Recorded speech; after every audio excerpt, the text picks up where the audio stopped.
हमने एकदम बेसिक चीजें पढ़ी, बाकी कुछ नहीं हमने पढ़ा। ठीक, अब हम अगले कॉन्सेप्ट की तरफ बढ़ रहे हैं। क्या है वो अगला कॉन्सेप्ट, जो कि है एंगल बिटवीन वेक्टर। इमेजिन करो एक वेक्टर को हम कैसे रिजॉल्व कर सकते हैं। रिजॉल्व नहीं समझते, कोई बात नहीं, मैं समझा देता हूं। देखो, मान लो एक वेक्टर है ऐसा, ठीक है, एक वेक्टर है ऐसा, ये मान लो आर वेक्टर है, आर, ठीक है जी, और वो ना एक एंगल बना रहा है थीटा। क्या बना रहा है? एक एंगल थीटा, एक्स एक्सिस से, ठीक है। तो अब इसके दो कंपोनेंट क्या क्या होंगे, कंपोनेंट कैसे निकालते हैं, मैं आपको आज बता रहा हूं बेटा, और दिमाग के अंदर इसको लिख के रखना। क्या कि जो थीटा के साथ, जो एंगल के साथ होगा वो कहलाएगा, यानी ये वाली जो लाइन है ये कहलाएगी आर कॉस थीटा। ये तुम खुद भी बता सकते हो। ऐसे एक ट्राइंगल यहां पर अज्यूम कर लो, ये 90 डिग्री बनाओ, तो ये क्या होगा, अगर ये आर है, हाइपोटेनियस आर है, तो ये क्या होगा, ये तुम खुद भी सोच सकते हो, ये क्या होगा, आर कॉस थीटा। ठीक है जी। अच्छा, ये क्या होगा, जितना ये होगा, और ये क्या होगा, तुम सोचो ना, कॉस थीटा क्या होता था, अरे दिमाग लगाओ ना यार, कॉस थीटा क्या होता था, कॉस थीटा होता था बेस बाय हाइपोटेनियस। तो बेस क्या होगा बताओ, हाइपोटेनियस इनटू कॉस थीटा, तो आ गया ना आर कॉस थीटा। सिमिलरली जो ये वाली लाइन होगी वो होगी आर साइन थीटा। ये याद रखना बेटा, ये है वेक्टर्स को रिजॉल्व करना। अगर कोई भी एक वेक्टर है और एंगल गिवन है, तो जिसके साथ एंगल गिवन है वो तो होगा कॉस थीटा, और जिसके दूसरी तरफ एंगल है, जैसे कि ये वाली लाइन है, इसकी दूसरी तरफ एंगल है, वो होगा आर साइन थीटा। बहुत बढ़िया। ये रिजॉल्विंग ना बहुत बार पूछा जाता है, क्योंकि वेक्टर के दो कंपोनेंट होते हैं, एक कॉस थीटा, एक साइन थीटा। कॉस थीटा वाला कौन सा, जो एंगल के साथ, और जो एंगल से दूर वो साइन थीटा। चलिए बहुत बढ़िया, ये चीज समझ में आ गई। चलो, तो मैंने आपको मैग्नीट्यूड भी निकालना बता दिया कि कैसे हम मैग्नीट्यूड निकालते हैं, है ना, चाहे 3 हो तो भी मैंने आपको मैग्नीट्यूड निकालना सिखा दिया। मतलब ओवरऑल मैंने डिटेल में सारी चीजें आपको ऑलरेडी बता दी है। अब इसको और आपको ना एक कॉन्सेप्ट बताना चाहता हूं, जो कि इस चैप्टर में यूज तो नहीं होगा बट आगे यूज होगा, और अगर बाई चांस आप किसी कॉम्पिटिटिव एग्जाम की तैयारी कर रहे हो वहां पर तो बहुत बात होगा। देखो, अगर एक ऐसा कोई, क्या है ये, स्लोप है, स्लोप, उस पर एक बॉक्स रखा हुआ है, तो तुम्हें पता है उस बॉक्स पे फोर्स कितनी लगेगी, नीचे के डायरेक्शन में लगेगी बेटा, कितनी, एम जी। कितनी लगेगी बेटा, एम जी। किस डायरेक्शन में लगेगी बेटा, वो तुम बताओ। क्या इस डायरेक्शन में लगेगी? नहीं। किस डायरेक्शन में लगेगी? अगर आप ये बॉक्स देखोगे, ये सेंटर है, तो ऐसे लगती है फोर्स, ऐसे लगती है, ठीक है। तो इस डायरेक्शन में क्या लगेगी, एम जी फोर्स लग रही होगी, और यहां पर एंगल गिवन है थीटा, यहां पर एंगल गिवन है थीटा। तो अब मैं आपसे सवाल पूछ रहा हूं कि, और एक डायरेक्शन ये है, ठीक है, क्या पेन दिख रहा है, नहीं दिख रहा, कोई बात नहीं, रुको दूसरा पेन ले लेते हैं भाई, एक मिनट। एक डायरेक्शन ये है और एक डायरेक्शन ये है। अब इन दो डायरेक्शन के क्या क्या कंपोनेंट्स होने वाले हैं, तो मैंने तुम्हें क्या बताया था, जो एंगल के साथ हो, इमेजिन कर लो ये ट्राइंगल, ये ट्राइंगल को इमेजिन कर लो, ये ट्राइंगल को इमेजिन कर लो, ठीक है, ये एंगल थीटा है, ये एंगल थीटा है, ठीक है।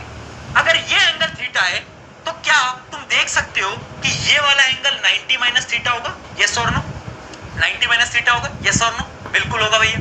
तो क्या ये वाला एंगल वापस से थीटा हो जाएगा, है ना, देखो ना, ये पूरा का पूरा 90 है, ये पूरा का पूरा क्या है, 90 है, तो अगर ये 90 माइनस थीटा है तो ये वापस से थीटा हो गया।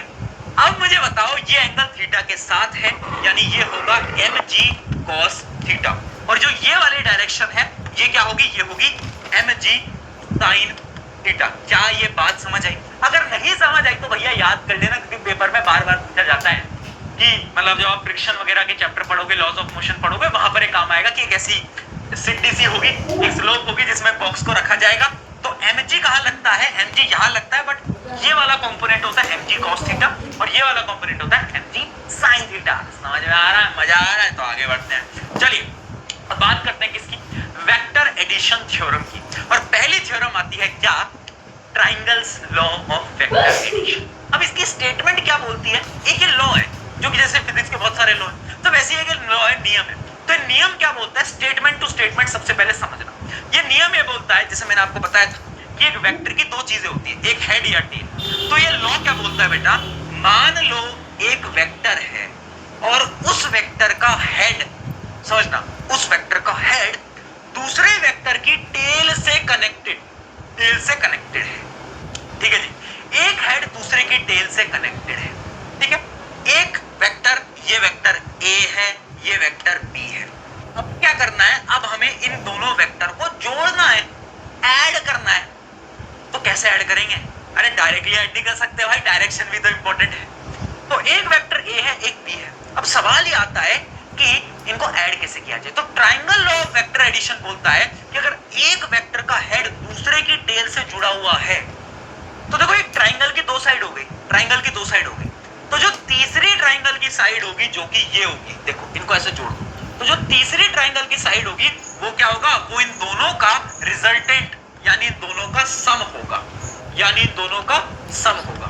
और यहां पर ना एक और चीज लिखी है, क्या, कि उसकी जो डायरेक्शन है ना वो उल्टी होगी। समझाता हूं, टिंग टिंग टिंग टिंग टिंग टिंग टिंग एक डायरेक्शन है, तो लॉजिकली तो डायरेक्शन ये होनी चाहिए थी वेक्टर की, टिंग टिंग टिंग टिंग टिंग टिंग टिंग टिंग टिंग टिंग आया, पर यहां पर भी क्या गद्दारी हो जाती है, जो डायरेक्शन है वो उल्टी हो जाती है, टिंग टिंग टाउ, यानी डायरेक्शन उल्टी हो गई, टिंग टिंग टाउ उल्टी।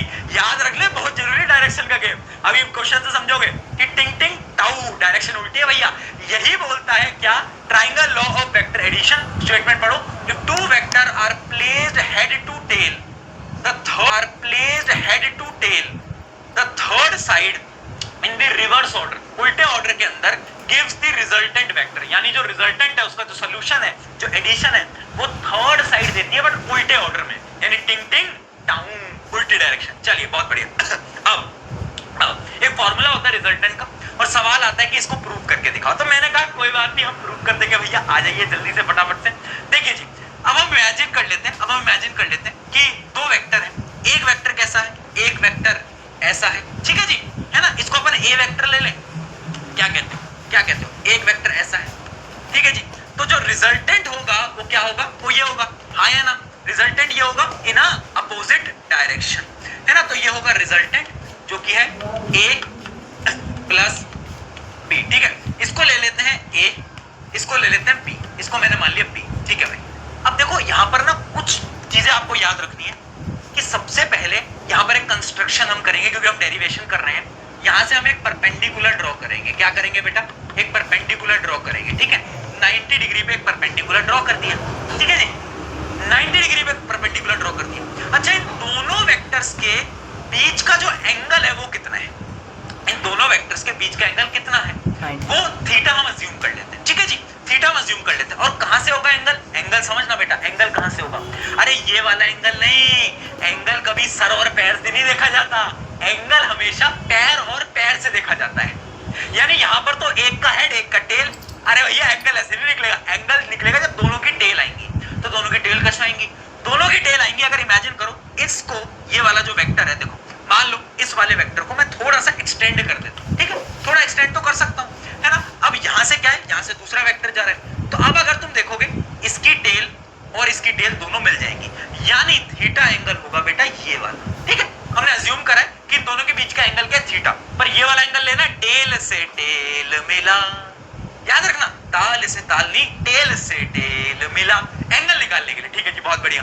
अब देखो पाइथागोरस थ्योरम लगाते हैं, मतलब ट्रिग्नोमेट्री यूज करते हैं, ये अगर b है, ये अगर b है, तो ये कितना होगा, ये कितना होगा बताओ जल्दी, ये होगा b cos थीटा। कैसे निकाला, अरे देख ले मूर्ख, एक ट्राइंगल है, ये 90 डिग्री है, ये थीटा है, ये क्या है, ये उसका हाइपोटेनियस है, तो cos थीटा क्या होता है, बेस बाय हाइपोटेनियस, तो बेस की वैल्यू क्या आ जाएगी, b cos थीटा, और अभी मैंने आपको रिजल्टेंट निकाल वो भी बताया, रिजॉल्विंग भी बताई, ठीक है। अच्छा ये क्या होगा, ये होगा b sin थीटा। चलिए बहुत बढ़िया, अब हमें क्या इमेजिन करना है, हमें इस बड़े से ट्राइंगल पे फोकस करना है बेटा, ये वाला ट्राइंगल, ये वाला जो ट्राइंगल है इस पे तुम फोकस करो। क्या इस ट्राइंगल का ये जो रिजल्टेंट होगा, ये जो लाइन है, ये हाइपोटेनियस है ना, हाइपोटेनियस का फॉर्मूला क्या होता है बेटा, अगर तुम्हें याद हो, हाइपोटेनियस का मैं यहाँ पर फॉर्मूला लिख देता हूँ, क्या बताओ जल्दी, ये होगा रूट अंडर रूट परपेंडिकुलर का स्क्वायर प्लस बेस का स्क्वायर। परपेंडिकुलर क्या है, परपेंडिकुलर है b साइन थीटा का होल स्क्वायर, ठीक है जी, बहुत बढ़िया, प्लस बेस क्या है, बेस है a plus b cos theta, ठीक है भाई, a plus b cos theta, ठीक है जी, और इसका क्या करना है, हमें स्क्वायर करना। विजिबल है ना, ये दिख तो रहा है ना, दिख तो रहा है ना, बताओ दिख रहा है ना, दिख रहा है, थोड़ा टेढ़ा चला गया, कोई बात नहीं, चलता। अब इसको आपको सॉल्व करना है, क्या सॉल्व करोगे, देखो भाई, अब इसको अंडर रूट में इसको सॉल्व करो, तो ये आ जाएगा b square sine square theta. अभी मैं एरो नहीं लगा रहा हूं बेटा, बट तुम जब सॉल्व करो तो एरो जरूर लगा लेना, ठीक है, ये आ जाएगा a square plus b square cos square theta plus 2ab cos theta. ये आ रहा है ना बेटा, ये आ रहा है ना। अब अगर तुम ध्यान से देखोगे बेटा, ये b square sine square theta है और ये b square cos square theta, और तुम्हें पता है कि अगर b कॉमन ले लूं, b स्क्वायर कॉमन ले लूं, तो sine square plus cos square की आइडेंटिटी होती है जिसकी वैल्यू होती है 1। इतनी तो मैथ पढ़ी थी 10वीं में। हाँ, तो ये फाइनली आ जाएगा क्या, a स्क्वायर, ये अलग लिया, ये आ जाएगा b square plus 2ab cos theta, और यही होता है रिजल्टेंट का फॉर्मूला। क्या ये चीज क्लियर है? बताओ जल्दी, ध्यान है, मैं पानी पी लूं फिर। समझ आया? समझ आया तो बता। क्लियर? यानी इसमें हमने करा क्या बेटा, हमने कुछ नहीं करा, हमें पता है according to the triangles law of vector addition क्या करना था, एक का हेड दूसरे की टेल से मिलेगा तो ये रिजल्टेंट होगा। अब इसी रिजल्टेंट की हमें वैल्यू फाइंड करनी थी, तो हमने एक परपेंडिकुलर ड्रॉ कर दिया जो कि 90 डिग्री पे ड्रॉ कर दिया। ठीक है, अब हमें पता है जो एंगल है ना इन दोनों के बीच का, वो कैसे होता है, ताल से ताल, यानी टेल से टेल। तो इसको हमने एक्सटेंड करा, तो ये वाला जो एंगल थीटा है, ये क्या है, इन दोनों के बीच का एंगल है। अब मैंने क्या करा, मैंने इस पूरे ट्राइंगल जो पिंक कलर का तुम्हें दिख रहा है, ये ट्राइंगल मैंने लिया, पाइथागोरस थ्योरम लगाई, ये बेस था, ये क्या था, परपेंडिकुलर, उसकी वैल्यू इसके बराबर आनी चाहिए, और वो वैल्यू आ गई कितनी, root a square plus b square plus 2ab cos theta. और यही फॉर्मूला होता है रिजल्टेंट का, जो कि हम आगे बहुत सारे सवालों में यूज करेंगे। अच्छा, एक चीज और डिराइव कर सकते हैं हम यहाँ से, वो क्या है, मान लो ये एंगल है अल्फा, ये एंगल क्या है, ये एंगल है रिजल्टेंट का। देखो ये एंगल किसका, रिजल्टेंट का एंगल है ना।